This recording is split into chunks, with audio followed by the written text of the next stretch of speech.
Protocolo de aula prática de biofísica, manobra de Valsalva. A manobra de Valsalva é um teste realizado através da pressão causada ao prender a respiração e forçar a saída de ar e pode ser utilizada em várias situações, como avaliar a ocorrência de insuficiência cardíaca, identificação de sopros no coração, reverter arritmias cardíacas. O esforço respiratório contra a glote fechada ou contra uma coluna de mercúrio determina grande aumento da pressão intrapleural e intrapulmonar. O objetivo desta prática é observar e explicar as alterações na pressão arterial e na frequência cardíaca em função do aumento da pressão intraabdominal. A frequência cardíaca, que é o número de batimentos cardíacos por minuto, é igual a 1.500 dividido pelo intervalo entre dois complexos QRS do eletrocardiograma.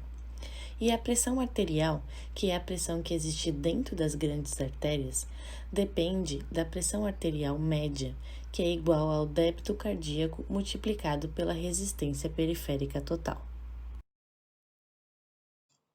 Metodologia e materiais necessários.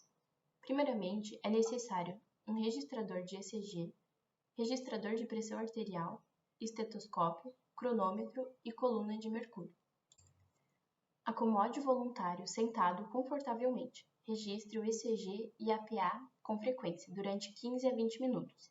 A seguir, solicite o voluntário soprar em uma coluna de mercúrio até atingir 40 mg de mercúrio, mantendo esta pressão durante 20 a 30 segundos. Neste período, registre a PA e o ECG. Continue o registro de PA e do ECG por mais 5 minutos após o final da insuflação da coluna de mercúrio. As 4 fases da manobra de Valsalva. Na fase 1, ocorre o início do sopro. A pressão dentro do tórax e do abdômen aumenta e pressiona as artérias do tórax, o que resulta em um aumento da pressão arterial média. Isso ativa o reflexo barro-receptor, o que resulta em um aumento da atividade parasimpática e, portanto, em uma queda da frequência cardíaca. O aumento da pressão intratorácica também reduz a quantidade de sangue que entra no átrio direito. Ocorre, então, a diminuição do retorno venoso ou pré-carga. Na fase 2, uma diminuição do retorno venoso resulta em uma quantidade menor de sangue que é ejetado do coração. Nisso, ocorre uma diminuição da pressão venosa central e, consequentemente, uma diminuição da pressão arterial média. Isso ativa o barro-reflexo, o que resulta em uma diminuição da atividade parasimpática e, consequentemente, o aumento da frequência cardíaca e um aumento da atividade simpática, que contrai as artérias, ocorrendo um aumento da resistência periférica, e o que resulta também em uma ligeira alta pressão sanguínea no final da segunda fase. Já na fase 3, que é o relaxamento e o fim da manobra, a pressão intratorácica diminui, de modo que as artérias intratorácicas se ampliam, o que resulta em uma pequena queda na pressão arterial.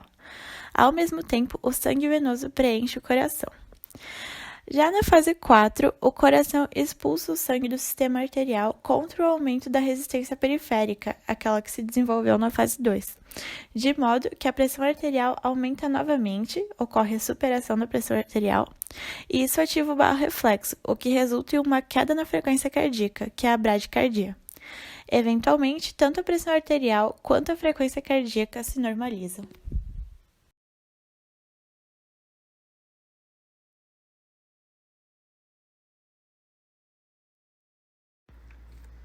Os resultados esperados para esta prática são que, após a insuflação da coluna de mercúrio, exista um rápido aumento do retorno venoso, devido ao influxo de sangue ao coração, do 1º ao 5º segundo, seguido por uma nítida queda deste último retorno venoso.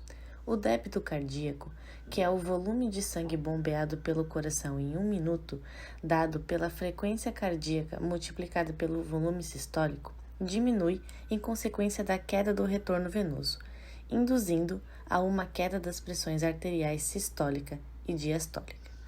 A queda da pressão arterial ativa o reflexo barorreceptor, aumentando a frequência cardíaca.